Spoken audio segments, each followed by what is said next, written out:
Saudi అరేబియాను ప్రపంచవ్యాప్తంగా ఉన్న Islamic దేశాలకు పెద్దన్నగా పిలుస్తున్నారు. ప్రపంచవ్యాప్తంగా దాదాపు 180 కోట్ల మంది ముస్లిమ్స్ నివసిస్తున్నారు. దాదాపు 27 దేశాలు ఇస్లాంను ఒఫీషియల్ రిలీజియన్గా ప్రకటించాయి. వీరందరికీ సౌదీ అరేబియా ఎందుకని పెద్దన్న దేశంగా ఉంది అంటే, ఇస్లాం పుట్టింది సౌదీ అరేబియాలోనే. ముస్లిమ్స్ యొక్క అత్యంత పవిత్రమైన దేవస్థానం మక్కా అండ్ మదీనా కూడా సౌదీలోనే ఉంది. సౌదీ అరేబియా ఇచ్చిన రిలీజియస్ గైడ్లైన్స్ను ప్రపంచంలో ఉన్న అన్ని ఇస్లామిక్ దేశాలు ఇప్పటి వరకు ఫాలో అవుతూ వచ్చారు. రిలీజియస్ పరంగా సౌదీ అరేబియా ఏదైనా అల్టిమేటంను జారీ చేస్తే ఆ అల్టిమేటంకు ఒక బరువు ఉంటుంది, ఒక వెయిటేజ్ ఉంటుంది. The so called Islamic republic of Pakistan వంటి పేద దేశాలు జారీ చేసిన ఇస్లామిక్ చట్టాలకు పెద్దగా వెయిటేజ్ ఉండదు. కానీ సౌదీ అరేబియా చెప్తే చాలామంది వింటారు. అందరికీ ఇక్కడ ఒక విషయం క్లియర్ చేయాలి అనుకుంటున్నా. ఇక్కడ నేను సున్నీ ముస్లిం సమూహం గురించి మాట్లాడుతున్నా, షియా ముస్లిం గురించి కాదు. సో ఇస్లామిక్ వేష భాష ఎలా ఉండాలి, ఇస్లామిక్ కట్టుబొట్టు ఇలానే ఉండాలి, ఇస్లామిక్ దేశాలు ఇలానే వ్యాపారం చేయాలి, ఇస్లాం యొక్క కల్చరల్ అంటే సాంస్కృతికమైన, ఎకనామికల్ అంటే ఆర్థికమైన, మరియు పొలిటికల్ అంటే రాజకీయ సంబంధిత రూల్స్ను సౌదీ చెప్పినట్లుగానే మిగతా అన్ని దేశాలు ఇంచుమించుగా 100% కాకపోయినా ఆల్మోస్ట్ ఫాలో అవుతూ ఉంటాయి. కానీ ప్రపంచంలో ఉన్న ఇస్లామిక్ దేశాలకు ఒక షాకింగ్ విషయం ఏంటి అంటే, గత కొన్ని నెలల నుండి సౌదీ అరేబియా మతపరంగా తీసుకునే నిర్ణయాలు ఇస్లాంకు విరుద్ధంగా ఉన్నాయి అని చాలామంది ఇస్లామిక్ మత పెద్దలు సౌదీ అరేబియా పైన నిరాశను వ్యక్తపరుస్తున్నారు. 2017 కంటే ముందు వరకు సౌదీ అరేబియా వేరు, కానీ 2017 తర్వాత సౌదీ అరేబియా వేరు. 2017 తర్వాత సౌదీలో ఏమంత మార్పు వచ్చింది? ఇస్లాం మత పెద్దలకు టర్మ్స్ను డిక్టేట్ చేస్తున్నది ఎవరు అనే ప్రశ్నకు సమాధానం పేరు, రానున్న రోజుల్లో ప్రపంచవ్యాప్తంగా ఇస్లాంను మార్చబోయే వ్యక్తి పేరు మొహమ్మద్ బిన్ సల్మాన్. ఈయన సౌదీ అరేబియాకు రాజుగా అంటే డిఫాక్టో క్రౌన్ ప్రిన్స్గా ఉన్నారు. చూడడానికి చిన్న వయసున్న వ్యక్తే, కానీ ఇతన్ని వెస్టర్న్ మీడియా డాలర్ను పతనం చేయగల సమర్థుడు అని పిలుస్తున్నారు. The man who can kill American dollar అని వెస్టర్న్ మీడియా అంటోంది. It involves one of America's biggest allies, the Kingdom of Saudi Arabia, who now wants to shift its... Right now, that might lead to the crash of the US dollar. However, before I get into that... Russia and India. Some African nations. Now, reports say Saudi Arabia is also considering the switch from the dollar to the yuan. And this is going to be a very important development.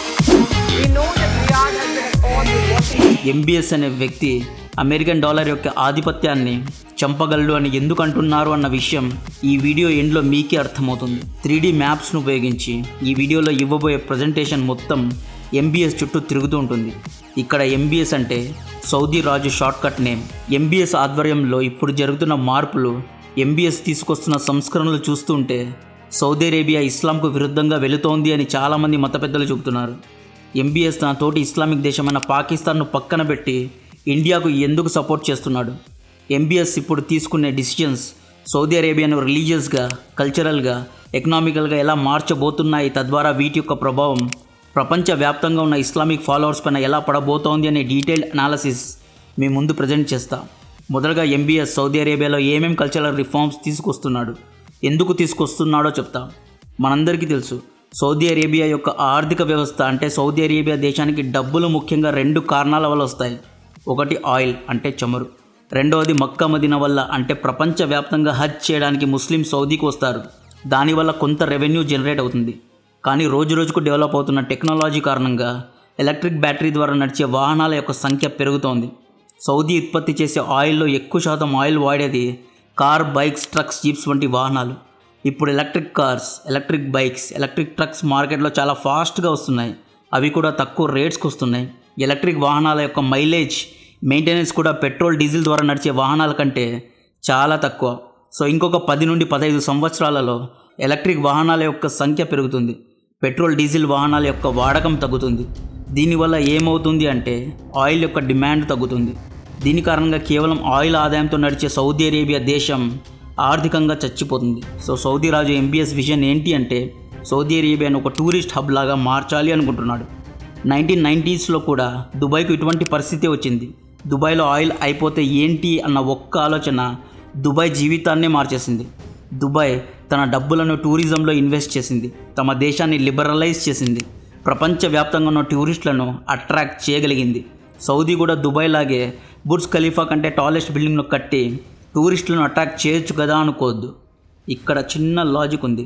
దుబాయ్కు ప్రపంచవ్యాప్తంగా టూరిస్టులు రావడానికి కారణం దుబాయ్లో ఉన్న infrastructure, పెద్ద పెద్ద buildings, beaches, Dubai అందాలతో పాటు modernisation కూడా ఒక కారణం. దుబాయ్లో మందు తాగొచ్చు, ఫారెన్ అమ్మాయిలు బికినీలో ఉండొచ్చు, సిగరెట్ తాగొచ్చు, స్వేచ్ఛగా మోడర్న్ డ్రెస్సుల్లో తిరగొచ్చు, పార్టీ డ్యాన్స్ క్లబ్స్కు వెళ్ళొచ్చు. సో దుబాయ్ లిబరల్గా ఉంది కాబట్టే ఫారెన్ టూరిస్టులు ప్రతి ఇయర్ దుబాయ్కి వస్తున్నారు. సౌదీ అరేబియా దగ్గర కూడా దుబాయ్ కంటే ఎక్కువ డబ్బు ఉంది. దుబాయ్కు అయ్య లాంటి బిల్డింగ్స్ సౌదీ కూడా కట్టగలుగుతుంది. బట్ ఇవి చేస్తే సరిపోతుందా? సౌదీ అరేబియాని కొంచెం లిబరేట్ కూడా చేయాలి కదా. నువ్వు మందు తాగొద్దు, పార్టీ చేయొద్దు అంటే ఏ తెల్లోడు కాదు కదా. ప్రపంచ యాత్రికుడు కూడా సౌదీకు రాడు. అదేంటి, హజ్ కోసం ప్రపంచవ్యాప్తంగా ముస్లిం సౌదీను సందర్శించుకుంటున్నారు కదా అనే ప్రశ్నకు సమాధానం, హజ్కు వచ్చేవారు రిలీజియస్ టూరిస్టులు. వీరి యొక్క ఖర్చు ఎక్కువగా ఉండదు. మామూలుగా అయితే వీరు తమ దేశాల్లోని హజ్కు తీసుకెళ్లే ఏజెంట్స్కు డబ్బులు ఇస్తారు. ఏజెంట్స్ వీరిని సౌదీకు తీసుకువెళ్తారు. ఏదో కొంత షాపింగ్ చేసి వీరు తమ దేశాలకు తిరిగి వచ్చేస్తారు. కానీ వెస్టర్నర్స్ అండ్ నాన్ రిలీజియస్ టూరిస్టులు వారం 10 రోజులు సౌదీలోనే ఉంటారు. Hotels, resorts, food, transportation, party, drinks, shopping ఇలా చాలా ఎక్కువ డబ్బులు అక్కడ ఖర్చు పెడతారు. సౌదీ అరేబియా ఇప్పుడు ఫారెన్ టూరిస్టులను అట్రాక్ట్ చేయాలి అనుకుంటోంది. MBS ఆధ్వర్యంలోని సౌదీ అరేబియాలో ఎన్నో ఇన్ఫ్రాస్ట్రక్చర్ కార్యక్రమాలు, డెవలప్మెంట్ వర్క్స్ జరుగుతున్నాయి. దుబాయ్లో లాగా సౌదీలో కూడా పెద్ద బిల్డింగ్స్, మెట్రో వర్క్స్, నోయిమ్ ప్రాజెక్ట్స్ వంటివి కన్స్ట్రక్ట్ చేస్తున్నారు. సో ఫారెన్ టూరిస్ట్ను అట్రాక్ట్ చేయడానికి MBS సౌదీ అరేబియాలో మతపరమైన చేంజెస్ను తీసుకొస్తున్నాడు. మొట్టమొదటిగా MBS సౌదీ యొక్క బేసిక్ హిస్టరీని మార్చి పడేశాడు. సౌదీ అరేబియా మోడర్న్గా స్వతంత్రం తెచ్చుకుంది 1932లో. కానీ 2022 కంటే ముందు వరకు సౌదీ చరిత్ర పుస్తకాల్లో ఇయర్ 1744లో సౌదీ అరేబియా యొక్క ఫౌండింగ్ డేగా ఉండేది. అందరూ దీన్నే నమ్మేవారు. కానీ MBS సౌదీ యొక్క ఫౌండింగ్ డే February 22, 1727గా మార్చాడు. ఎందుకని MBS సౌదీ ఫౌండింగ్ డే మార్చాడు అంటే 1727లో MBS తాత ముత్తాతలు అల్ సౌద్ ఫ్యామిలీ మొట్టమొదటిగా ఈ దిరియా అనే ప్రాంతాన్ని జయించి ఇక్కడే మొదటి జెండాను నాటారు. సౌదీ అరేబియా పుట్టింది ఇక్కడి నుండే. సౌదీ అరేబియా అంటే ఏంటి? అల్ సౌద్ ఫ్యామిలీ యొక్క రాజ్యాన్నే సౌదీ అరేబియా అంటారు. కానీ 1744లో సౌదీ యొక్క ఫౌండింగ్ డేగా 2020 వరకు సౌదీ ప్రజలు ఎందుకు జరుపుకున్నారు అంటే 1744లో అల్ సౌద్ ఫ్యామిలీ యొక్క సంధి అంటే స్నేహం రాడికల్ మత బోధకుడు అయినటువంటి మొహమ్మద్ ఇబిన్ అబ్దుల్ వహాబ్తో అయింది. వహాబిజంకు ప్రపంచానికి పరిచయం చేసిన వ్యక్తి అయిన. వహాబిజం అంటే ఒక set of rules and guidelines, Islamic ప్రాక్టీసెస్ను చాలా స్ట్రిక్ట్గా ఫాలో అవ్వడం, ఇస్లాంను నమ్మని వారిని శత్రువులాగా చూడడం, డ్యాన్సింగ్, మ్యూజిక్, ఆల్కహాల్ కన్సంప్షన్ వంటి వాటికి వహాబిజం వ్యతిరేకం. ఒకటి కంటే ఎక్కువ దేవుళ్లను, సాధువులను, మిస్టిక్స్ను నమ్మడం వహాబిజానికి విరుద్ధం. ఇన్నోవేషన్ కూడా వహాబిజానికి విరుద్ధమే. సో అబ్దుల్ వహాబ్ మీద గౌరవంతో సౌదీ ఫౌండింగ్ డే 1744లో జరిగింది అని సౌదీ చరిత్ర పుస్తకాల్లో ఉంది. But MBS Saudi founding day 1727కు మార్చి సౌదీ పుట్టింది అల్ సౌద్ ఫ్యామిలీ విజయం తర్వాతే అని వహాబిజానికి మేము దూరం అనే మీనింగ్ వచ్చేలాగా సౌదీ చరిత్రను మార్చి క్లియర్గా తాను మోడర్నైజేషన్ వైపు వెళ్తున్నాను అనే సందేశం ఇస్లాం మత పెద్దలకు సరిగ్గా అర్థమయ్యే విధంగా చెప్పాడు. 2022లో సౌదీలో మొట్టమొదటి రేవ్ పార్టీ జరిగింది. మోడర్న్ దుస్తుల్లో అమ్మాయిలు, అబ్బాయిలు కలిసి డ్యాన్స్ చేశారు. 2021లో MBS సౌదీలో మ్యూజికల్ ఈవెంట్స్ను నిర్వహించడానికి పర్మిషన్ ఇచ్చారు. ఇప్పుడు సౌదీలో మ్యూజికల్ ఈవెంట్స్ జరుగుతున్నాయి. పాప్ సాంగ్స్ పాడడానికి వెస్ట్ నుండి ఫారినర్స్ కూడా అక్కడికి వెళ్తున్నారు. అప్పట్లో సౌదీ అరేబియాలో పనిచేసే ఫారెన్ ఎక్స్పాట్స్ మరియు ఫారెన్ టూరిస్టులకు కూడా ఇంటి నుండి బయటకు వస్తే హిజాబ్ వేసుకోవడం కంపల్సరీగా ఒక రూల్ ఉండేది. కానీ MBS ఈ రూల్ను కూడా కొట్టిపడేశాడు. ఎక్స్పాట్స్ అండ్ ఫారినర్స్కు హిజాబ్ అవసరం లేదు అనే కొత్త చట్టాన్ని తెచ్చారు. ఎగ్జామ్ హాల్లో ముస్లిమ్స్ అమ్మాయిలు హిజాబ్ వేసుకోకూడదనే కొత్త చట్టాన్ని తెచ్చారు. సౌదీ అమ్మాయిలకు వర్క్ చేసే హక్కులు ఇచ్చి సౌదీ అమ్మాయిలకు MBS ఒక హీరోలాగా మారాడు. అమ్మాయిలకు డ్రైవింగ్ చేసే రైట్స్ను ఇచ్చారు. మసీద్ బయట పెద్ద స్పీకర్స్ పెట్టి ప్రార్థన చేయడాన్ని బ్యాన్ చేశాడు MBS. ప్రస్తుతం సౌదీ ప్రజల్లో చాలామంది వీకెండ్స్ ఎంజాయ్ చేయడానికి ఏ బెహ్రీనో, ఈజిప్టో లేదా దుబాయ్కి వెళ్తున్నారు.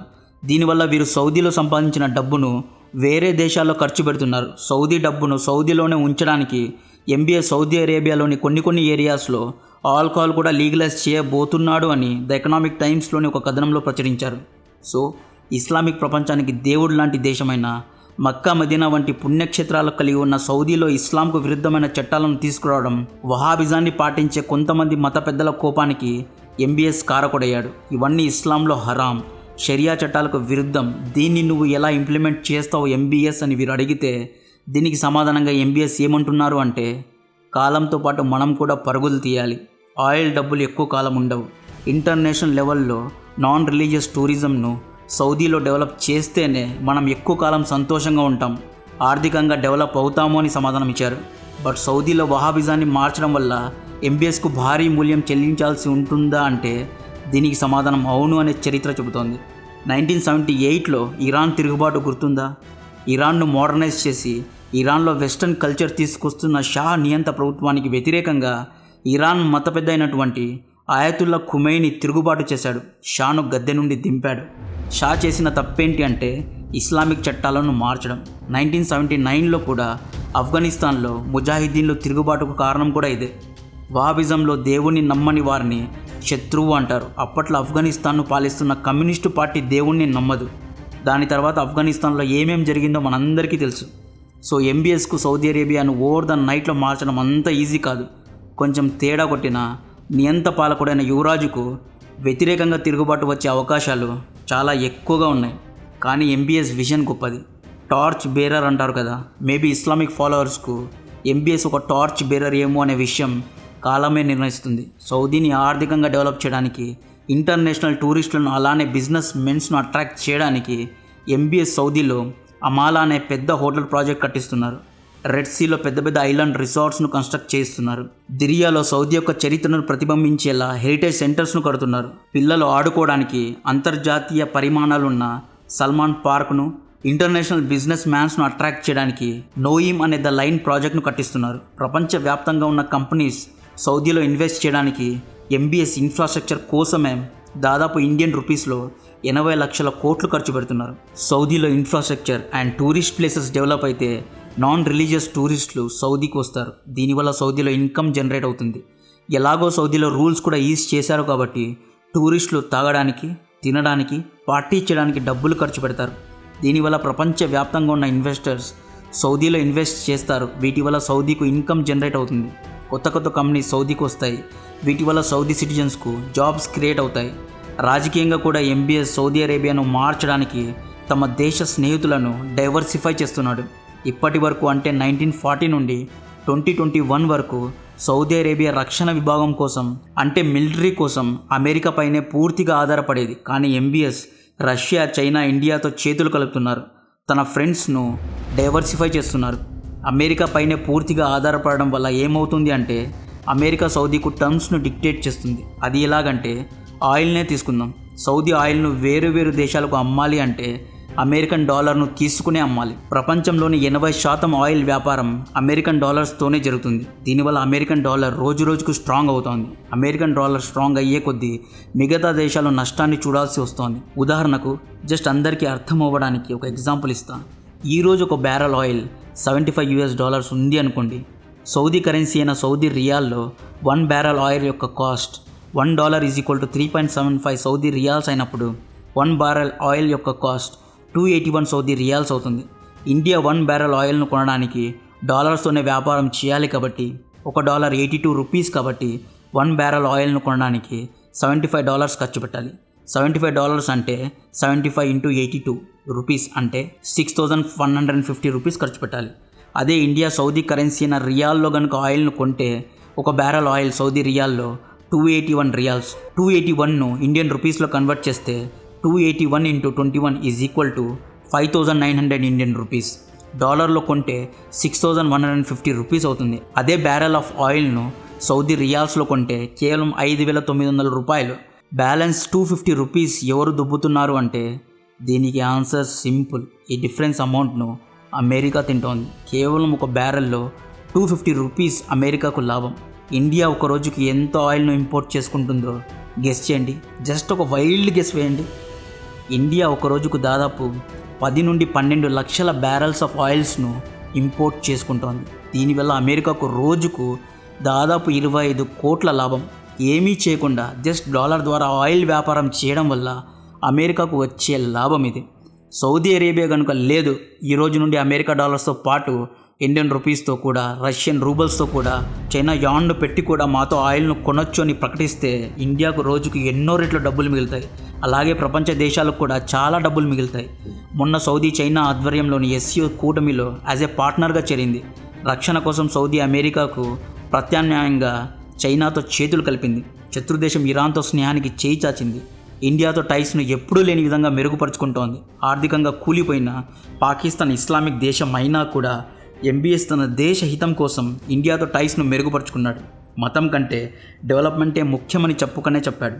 ఈ సౌదీ మెల్లిమెల్లిగా అమెరికా నీడ నుండి బయటకు వస్తోంది. ఇవన్నీ వేటిని సూచిస్తోంది? వచ్చే ఇంకొన్ని రోజుల్లో ఆయిల్ను రష్యన్ రూబుల్తో లేదా ఇండియన్ రూపీతో లేదా చైనా యాన్తో లేదా గోల్డ్తో కొనుగోలు చేయొచ్చు. దీనివల్ల డాలర్కు పెద్ద డెంట్ పడే అవకాశం ఉంది. ఇలా చేయడంలో సౌదీ అరేబియా లీడర్ ఎంబీఎస్ పాత్ర కీలకం. ఎందుకంటే ఎంబీఎస్ ఒప్పుకుంటే మిగతా ఇస్లామిక్ దేశాలు కూడా తల ఊపుతాయి. అందుకనే వెస్టర్న్ మీడియా ఎంబీఎస్ను the man who can kill the US dollars అని పిలుస్తున్నారు.